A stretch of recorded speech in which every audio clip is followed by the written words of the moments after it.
Hello, everybody, and welcome back to the Tome Travelers, a science fiction fantasy book club podcast. This is episode 30, and we are going to be discussing and talking about pretty much the entirety of The Rage of Dragons. We read, I think it was chapter 9 to the end. I think that's where we stopped the previous episode. Yeah. But Yeah, That that sounds sounds right. full end of the book, so we're going to have our full spoiler discussion here, and so if you haven't read, stop, read, and come on in. Quick Merry refresher. Christmas, Happy Holidays to everybody. Yeah, this is coming out on New Year's Eve, right? Mm-hmm. Yep. So Happy New Year's. Happy New Happy Year, yeah. Holidays. Dylan, you want to refresh us on what our next month's book is? Oh yeah, it is The Assassin's Apprentice, the first book in the Farseer trilogy. I've read it, the other two haven't. It's absolutely fantastic, and I think it's going to stimulate a lot of good discussions. So, Yeah. And where are we reading to for the first episode? just chapter 1. I believe it's called it's just chapter 1. I don't remember the actual name of the chapter, but it's just chapter 1. Cool. Also, we have our Patreon out, so make sure you go check that out. It's patreon.com/the Tome Travelers, I think. I believe so. Yeah, on there. But the link will be in the YouTube description and all that fun stuff. So, you get bonus episodes there, and you get early access to episodes and tons of cool things. And you can also join our Discord. And I think that's most of our announcements. So, Whitson, you want to hit us with our fantasy question? Sure will. As soon as I get that typed up. Okay.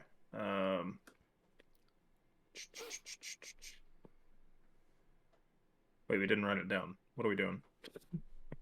Is that not it right Hey. here? What was your question? Oh, yeah, What? yeah. What book has been on your TBR the longest that you've never touched? All right, who's taking this first? Okay, I'll go. Okay. So I started reading the Last Apprentice books in middle school. Like it was a long time ago, and I got to the very last one, and I never read it because I kind of like spoiled myself on what happened, and I didn't even want to. I didn't even really like. I don't know everything that happens, but I know like one big part of it, and I just have never like made myself finish it. And so but it's one that I need to finish because I really did enjoy those books. So it's it's one that's been on my TBR since probably, I don't know, 10 years. 12. Yeah. Yeah. Well, that crazy. gives me mine because I didn't know what I was going to say to this, but there are two of them actually. Inheritance, the last last Aragon Palini book? Aragon book Yeah. before the For new the one newest that one, just yeah, came yeah. out. And then also the end of Pendragon. Yeah. I never I finished had that. never Dude, read the very last book. I that's couldn't do it. crazy. I grew up Yeah. with that series. We were like 11 when we found that, and Yeah. the last book came out. We were like Dude. 21. I just couldn't finish it. Yeah. Dude. Okay. I kind of want to change my answer then to fit the vibe here. So I was going to say Malice just because I've been wanting to read it for a hot minute, but I never read the last two Cherub books from Yeah. Robert Muchamore. I think I Mhm. stopped after the General, which was like book 10 or something. Yeah. I don't know why. I'd never read them. And I know if I went back and read them now, they'd be horrible, and I don't want to do that to myself. Yeah. So I'll probably never touch it. But Yeah, you go back and read some of those books that you loved, and it's just like, Yeah. man, they're hard to get through. yeah, I will never go back to Vladimir Todd. That's gonna stay yeah. over there. And I have fond memories of that, but I know it wouldn't hold up. Oh yeah. I'm like 100% certain. But in my mind, it's still good. That's like you're just talking about Pendragon. I would love to go like just the concept. I'd love to go back and reread those books. But yeah. The first one was pretty rough. I tried to reread it this year, but I mean, the first one was rough when we read them in middle school, Yeah. and they got better from there. They so I really think did. Probably they'd pick back up. Well, I was gonna bring this up when we got to our TBRs, but I actually restarted Aragon this week. Oh, okay. Ooh. Yeah, since you brought up Inheritance, I was like, I'm gonna reread them, and it's so far. I mean, I'm not too deep in it, but so far it's holding up. Like Yeah. Poloni's still pretty, I guess, pretty decent writer. Well, even what's though- crazy was like wasn't he a teenager when he wrote that? Yeah, I want to say he was. Yeah. So that's awesome that it still holds up. Yeah. Well, I think that's going to do it for our fantasy question because I'm really excited to jump into this discussion. So make sure you guys leave a comment on the YouTube channel or in the Discord with your fantasy questions that we will answer on the podcast.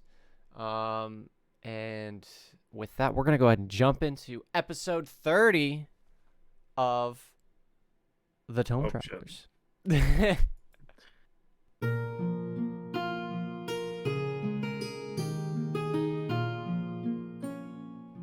So where we left off, Tao decided that his training with Jayed wasn't enough, so he began training in Isihogo, pulled a Tom Cruise, and traded his sanity for fighting capability. And after lots and lots and lots of training, going back to Isihogo like, dozens of times a night, they end up in these tournaments to win a place at the Queen's Melee, and I guess they're the training missions, kind of. They get involved in these. Tao is dumpstering people, absolutely dominating, taking on like 6-7 nobles at a time, and coming out the better of them a lot of the time. They win a place at the Queen's Melee. The whole time there's this background romance going on with Zuri, where he runs into her in the city, or here or there. So we get some like maintenance on that relationship. And they're finally in the capital, or the southern capital, or like a southern metropolis, for the Queen's Melee. The tournament's going on. Tao finds out about a secret like peace talk because he's following one of the 3 people he swore to kill. And then that kind of develops again shortly afterwards, where the secret peace talks are kind of blown apart because the entreater that they sent as a token, or an olive branch, just called dragons in and blew everything up. And so the natives are at the Omehi's door, knock knock, let us in. And there's a coup going on the inside. One of the council members, the council member that had Tao's father killed, is trying to instigate a coup off the back of all this. And then there's the youngling is set loose. Zuri and the other entreaters, or it might just be Zuri, call on the youngling, and obviously the youngling and the dragons are pissed, and Zuri ends up basically sacrificing herself to save everyone. They win the day, but Tao is completely broken, and he is the new champion. And vengeance seems to be his only motivator at this point. They only have what, like a moon of peace, or something. Yeah, like a month, I think. Yeah. What'd y'all think? Good. Yeah, I enjoyed it. I liked the second half that we read more than the first half. Way more. Yeah, it was a lot more fun, I think, because the first half kind of felt a little repetitive after a lot of the little mini arena battles. But then the second half, like post training montage, this book was just like a straight roller coaster of like boom, boom, boom, boom, boom. Yeah, I hit the end, and I actually like immediately bought the second book and wanted to read it. I was like, well, we gotta do the podcast first. So yeah, I really enjoyed it. It was definitely really fast and lots of stuff happening. I kind of think the pacing hurt some of the stuff I liked about the first half, like the character development and stuff. But yeah. I mean, overall, it's a vengeance fueled, like it's a revenge thriller. And I think it delivers on that big time. Yeah. I think it wasn't. I don't think it was what I thought it was going to be. I definitely thought it was going to be more like.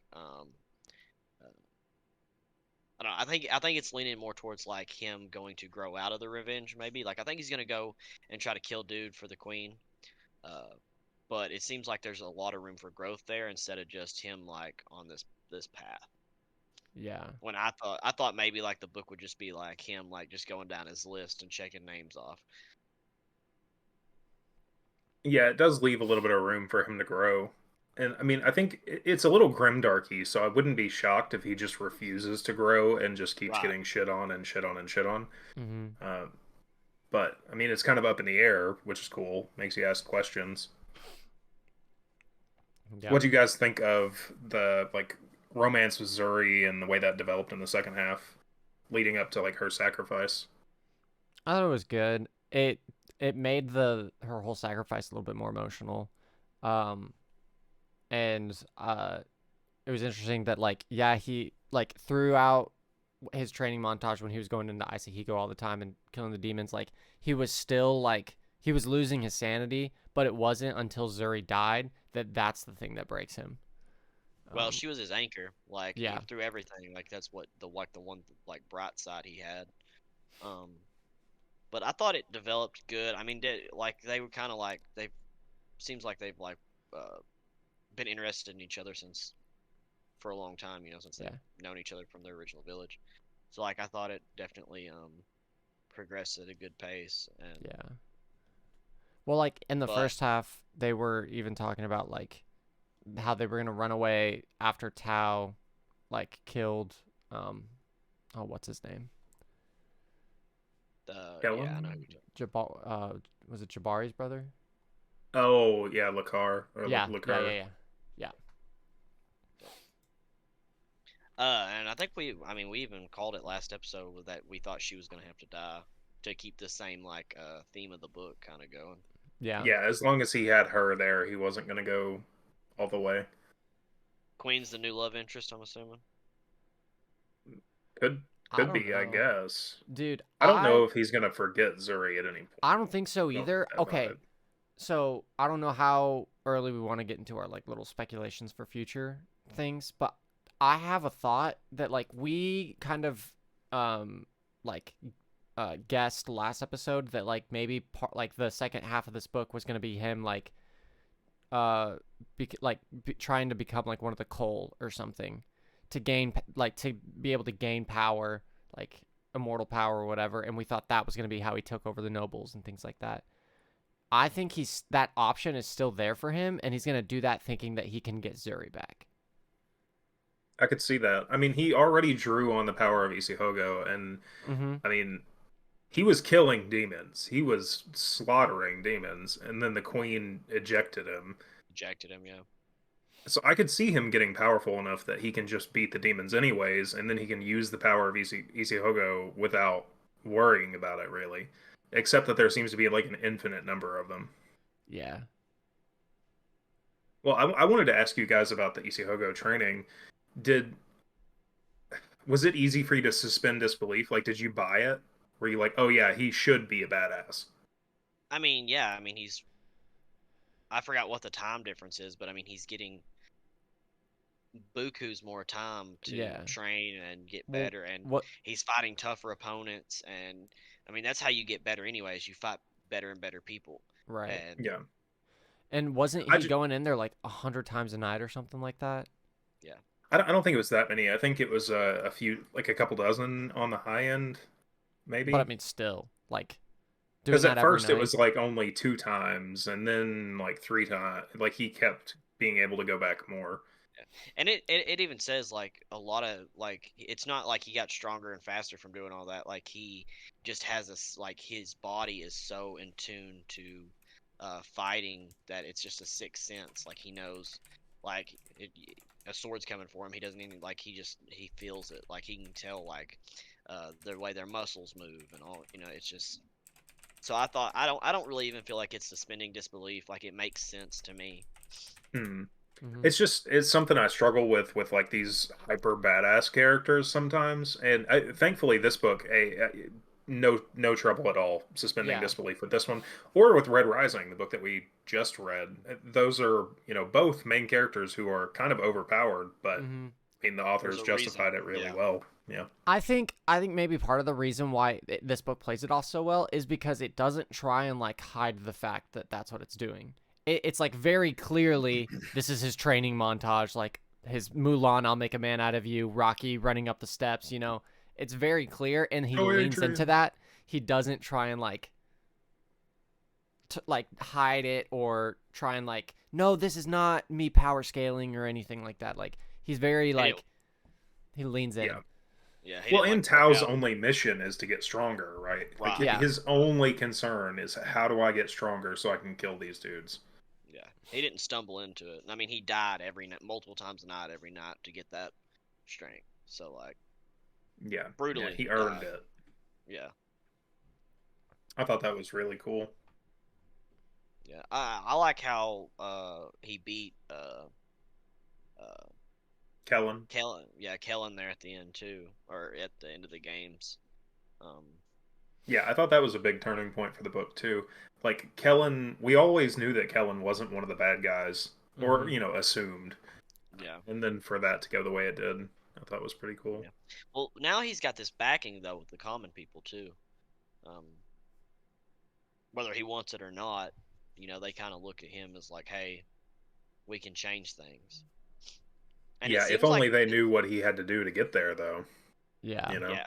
Well, but it seems like I feel like he would almost want to lean into this other tribe's like um government because they don't have the nobles and stuff. And it seems like Yeah, he got along with the prince pretty good. I mean, yeah, I was thinking about that too. Like their culture doesn't have all the things that he hates about his, so why would yeah. why would he give a shit about what the queen's doing? Especially considering that it wasn't even the the natives' fault that Zuri died. It Mm-hmm. was Right. the insider and then one guy on the native side. It Yeah. was the war chief and the guardian council member. Yeah. So he really logically doesn't have any reason to be angry at all of the natives. Yeah, I feel like I feel like at this point he's just kind of lost it, but like in theory like you would think like he would I don't know. I feel like looking out or like at the whole situation if I was there like I would see like hey these people have basically the type of government that I want like why am I not like helping them or trying to figure this peace thing out, which I mean maybe that's what he's going to end up doing with the queen because the queen wants peace. So Yeah, yeah. It is kind of, huh. I don't know what's going to happen in book two. I'm Yeah. sitting here trying yeah, to figure it out. Like I have a few ideas, but I don't really know what he's going to do like it besides this revenge arc. If I it's feel if like it's it a could, 500-page book, there's got to be other stuff there, right? yeah Right. I feel like it could go like multiple different ways. I think the Cole are still gonna have to come into that in a big way somehow. I still kind of think the whole Tau becoming one of them would be a really cool concept. Like I in my mind I kind of hoped that the book went that way just because like I wanted Tau to just become this anti-hero and Hmm. like yeah, I don't Well, know. he is kind of that right now, right? Yeah, but like you feel for him. You understand Yeah. why and things like that. It's not like oh, I know I shouldn't like him, but I do. You know what I'm Yeah. saying? Well, yeah. So that's like Glockta, right? He's like the Yeah, anti. yeah. Yeah, Well, in yeah. theory, I I get mean, that. in theory, the book could have went an entirely different way too. Like Zuri could have pulled him out of the darkness, and he could have become the hero instead of the anti-hero. Right. Obviously, it didn't go that way, but the opportunity was there, and it would have been believable. And I think that's like one thing about this book so far is like there's a lot of like it's not the plot's not set in stone. It's not like it doesn't go by a direct archetype. Like it has a lot of like different verging paths it could take. Yeah, I find it interesting that this is like pretty firmly adult fantasy, but it literally had all the anime tropes. You know what I mean? Like Yeah. it had the montage, it had the tournament arc. Um, it, I don't know. I thought this Has the book was grand well executed, battles. but Yeah. you know what it reminded me of, and not in a great way or a bad way, but it reminded me of the Emperor's Blades, where it was like there's a lot of potential here and there's some good Yeah. stuff, but like I don't know, there's just something bugging me about it. Right. I think what it is though is like, and I think I'm just starting to realize this the more that I read, especially like trilogies and things like that, is book ones are always just this massive exposition setup with like a tiny little plot line that is the plot line is meant to just get you interested in other things. And Yeah. so that way they can like further develop them in other books. So you're already attached to them. They don't have to info dump or anything like that. And so I feel like the first books are always going to be rough. Um, but There yeah, have been some good ones for sure. Uh, I would say the books that break that mold are my favorite books by and large. I mean, yeah, Lies of Locke is a self-contained story that yeah, you don't have to keep reading. You can stop right there, and that's a story. yeah. You know, um, I honestly, Name of suggest the Wind, same. Hmm. I would suggest you keep reading. We yeah, will. We will read the yeah. next two. Although Um, you have to stop right after book 2 because there's nothing else. there's a third book. There's just not a fourth book. Oh, Yeah, there's a third one? Yeah. I yeah. thought The there were only Republic of 2. Thieves. The No, Republic of Thieves. Oh. Red Seas Under Red Skies and the Republic of Thieves. Um, yeah, I would say that my favorite books are all books that don't follow that mold. Like they're not exposition dumps in the first book. They're self-contained. Like there's an Yeah. arc. I would argue that, yeah, because even like Red Rising, like obviously it's not completely self-contained because there is the revenge thing still going on, but you could read that entire book and stop. In my opinion, you could read that entire book and stop and be like, that was a fantastic book, and not go further. Now, Yeah, I would obviously suggest you go further, and Hmm. like there would be some unanswered questions if you did that, um, but yeah, I get what you're yeah. saying. And I don't think that this book really followed that mold either. I think the things that I struggled with were the pacing. It was almost too fast for me. Like you just fly right by some stuff. Yeah. But that's also how Tao is operating. Like he's got his blinders on big time. So I don't really mind it. It just had like a very weird, very unique feeling to it. Hmm. Hmm. That somehow reminded me of Emperor's Blades and Red Rising a little bit. Like there's some stuff going on that's kind of similar to both of those. Yeah. Yeah, I can see that. I can see Well, is there any other plot points you guys wanted to talk about, or we want to get into our that. ratings? Not overly. Like you said, it was just like kind of like I don't know. It was just kind of like all there. It Yeah. wasn't a whole lot of deep stuff to talk about. Yeah, Um, I thought it was in. I don't know.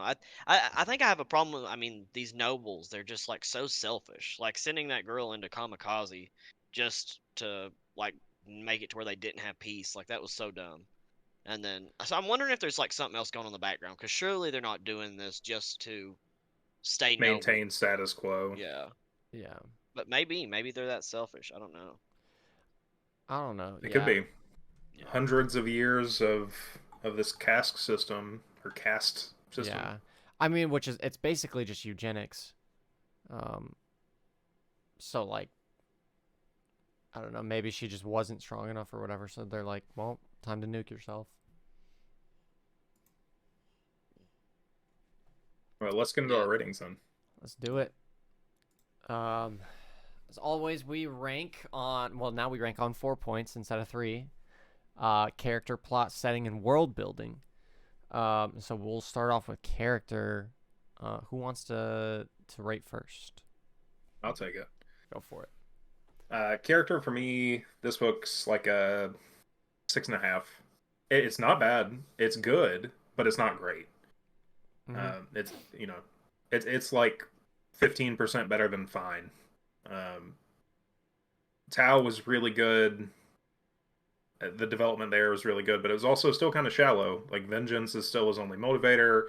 Um, you know, I liked it, but still kind of shallow. And we don't see enough of the other characters except like Kellen, um, Jabari. Those are both really good characters. Zuri is a really good character, but they almost had more depth than Tao. So I was gonna yeah, it's I was a gonna go into that. six I and was a half gonna for me. say I was gonna say like Tao's like he's not a 2D character, but he's a very very thin 3D character. Like Yeah. Yeah, yeah. yeah, like he's paper thin. But I would agree with that. 6.5. I think that's a good place to set it because it's not. Yeah, it's not like terrible. It's not like bottom half of the rating, and it's not like right at middle. Like it's just a little bit better than that. So I think that's a good spot to put it.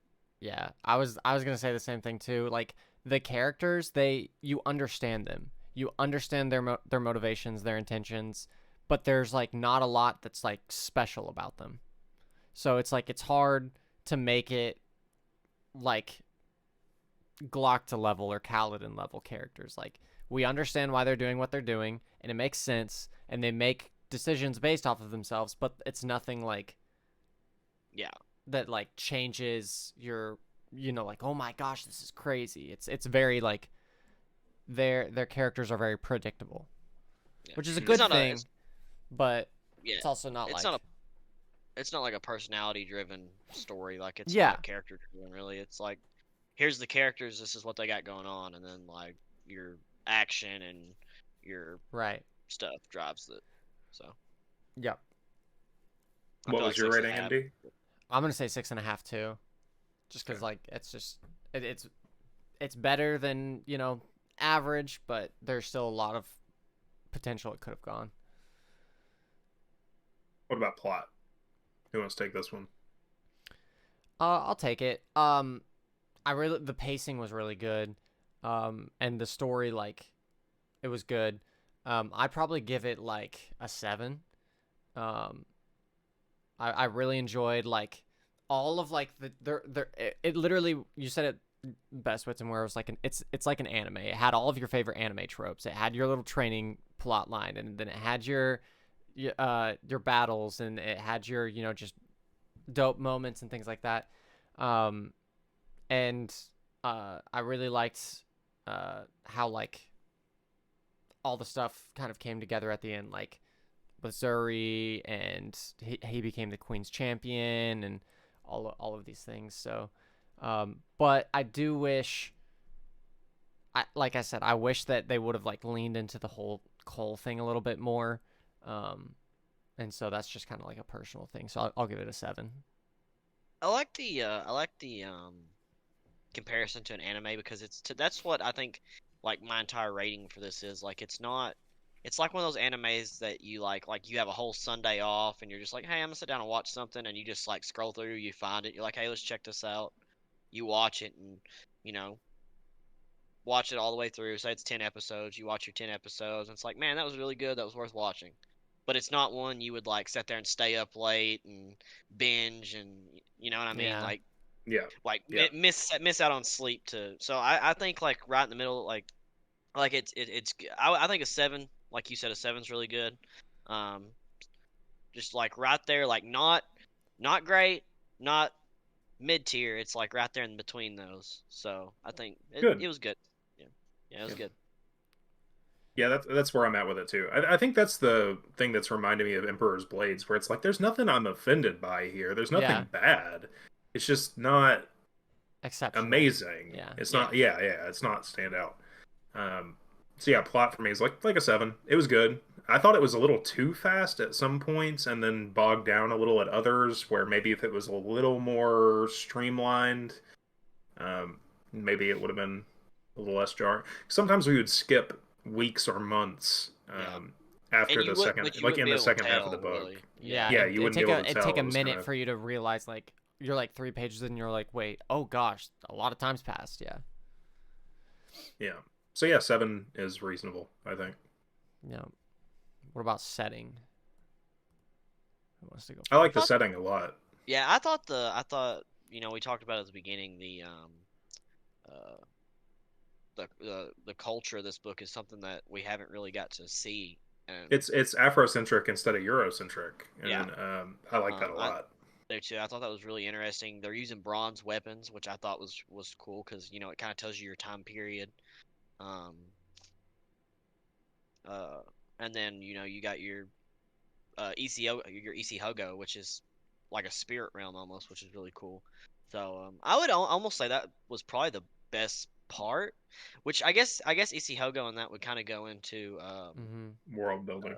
world building too. But I feel like it's a little bit part of setting too. So I'd give that a 7.5. Yeah.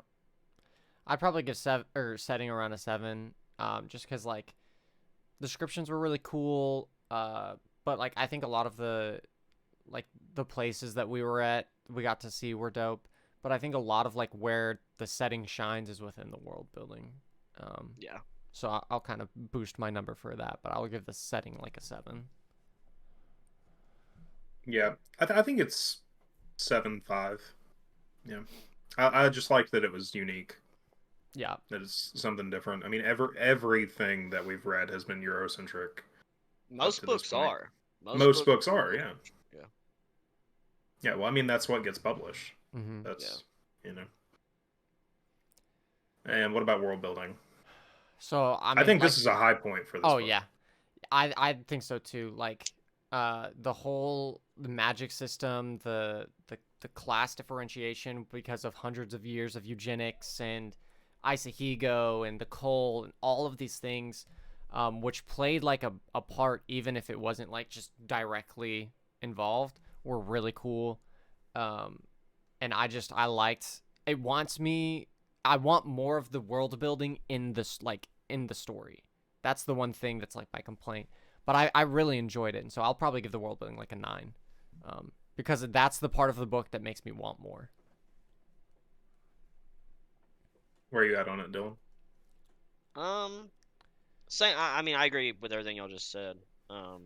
Like I said, I really like the spirit realm type thing. And how the shamans, like the two different tribes, can get into the same area, and it's like, so you would think like their cultures probably really aren't that, like, they're like hating each other because they're different cultures, but it's like they're really probably not that different if they really boil things down to it. Um,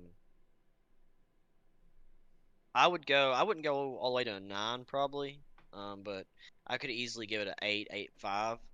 Um, and I think maybe with a little more information, like understanding the coal and all that stuff, it could easily rise higher. Mm-hmm. Yeah, I'm with you. I think it's about an 8. Um, yeah, Isihogo, really, really cool. The way that they can't take the energy, but the women who can hide can.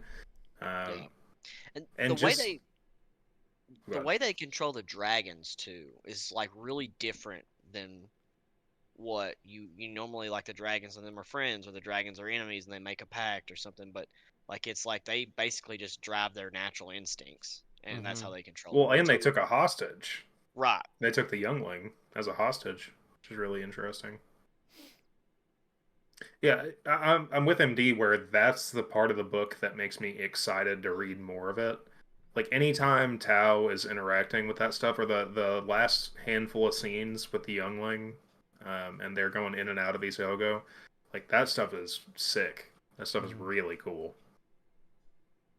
And when Tao went like power hungry, where he was like sucking in all the energy and like just killing the demons, slaughtering the demons, that shit's badass. That's huge payoff for all the build up Yeah. of Tao to that point. Yeah. Yeah. So what's your number, Whitson? Oh, 8. 8. Thought I said. Yeah. You might have, but I just kind of zoned out. That's really not bad. It was a good book. We do have some time here at the end of this episode, so I've like just a fun idea that I think would be fun because this is coming out on the 31st. So I thought it'd be fun if we kind of concluded by talking about our favorite book we read this year and our least favorite book we read this year. Ooh. Okay. Ooh. I'll go first with my favorite book that I read this year. At the very beginning of the year, it's still my favorite. I'd say it's my favorite of all time. I've finished Words of Radiance in like early January. That still is my favorite book that I've read. And so that'll just take the best book that I read this year. But I think the close second would be The Blinding Knife. That's what I was going to say really for mine. Yeah, Um, my favorite book that I've read this year is The Blinding Knife, or just the Lightbringer saga as a whole. Yeah. Least favorite is Six of Crows. Yeah. Oh, I was trying to figure out my least favorite, and there we go. Yeah. Yep. What was your least favorite, Matt? Did you say? I DNF'd it. I'm gonna say Elantris.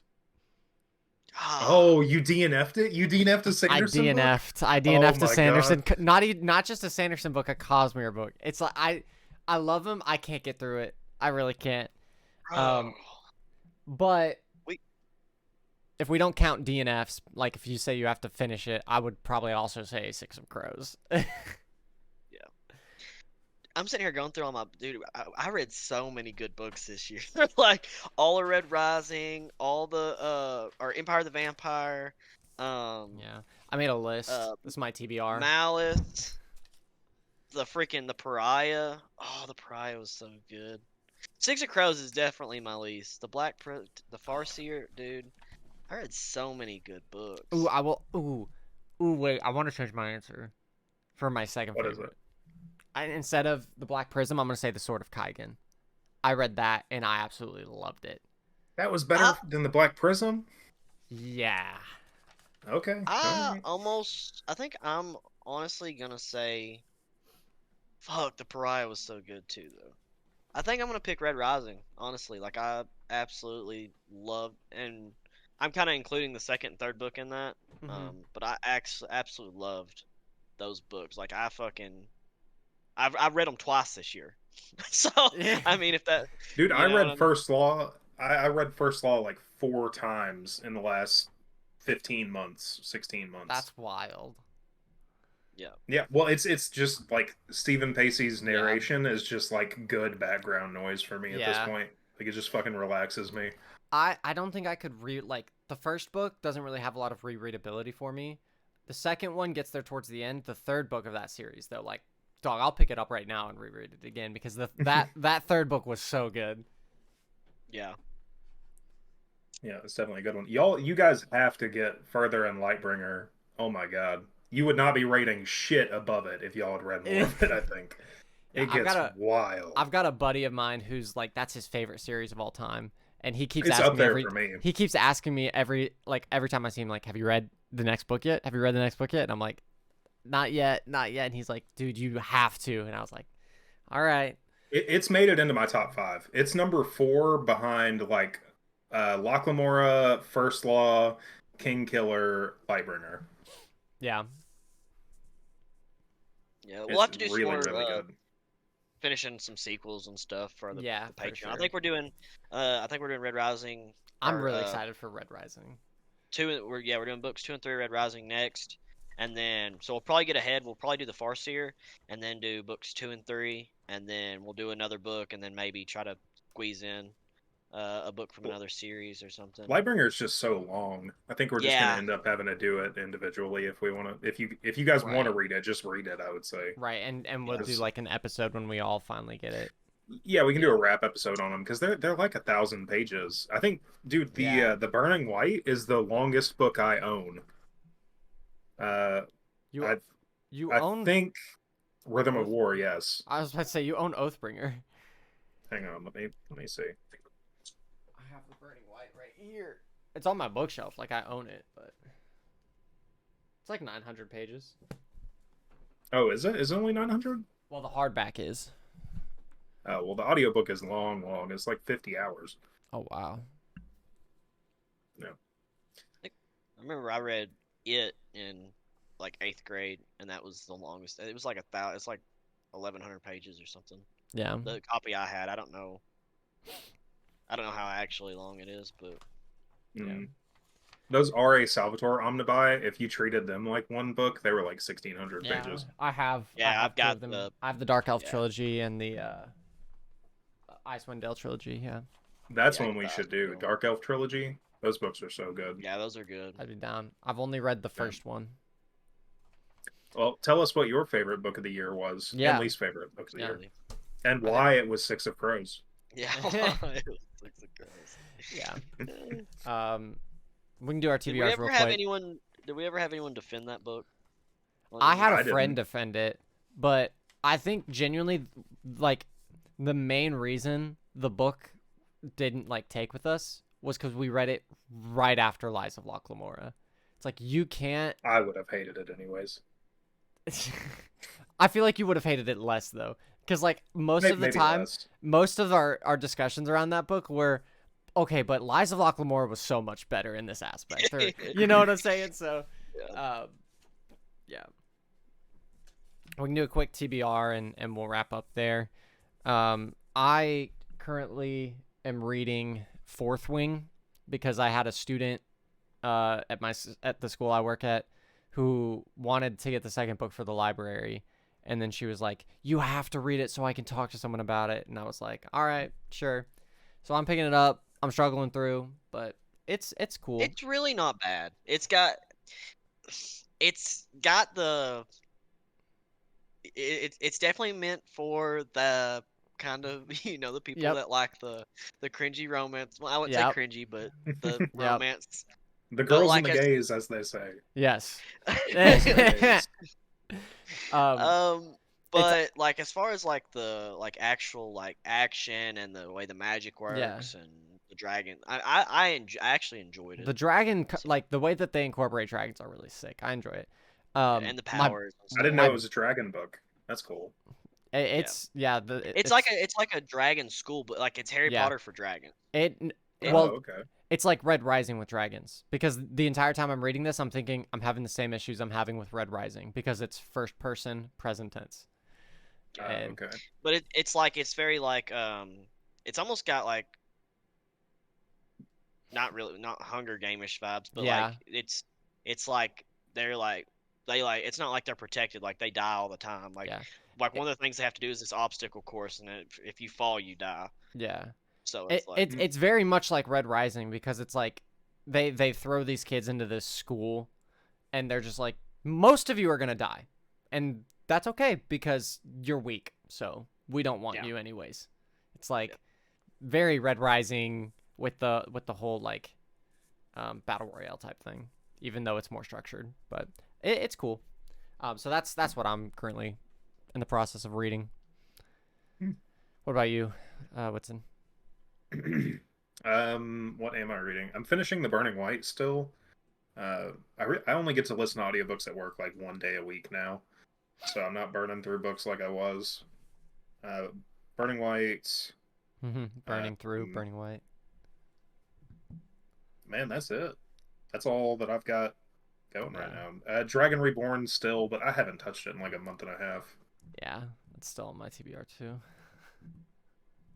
Yeah, I am stoked to get into Farseer because Dylan made me wait for this month to read it. Yeah.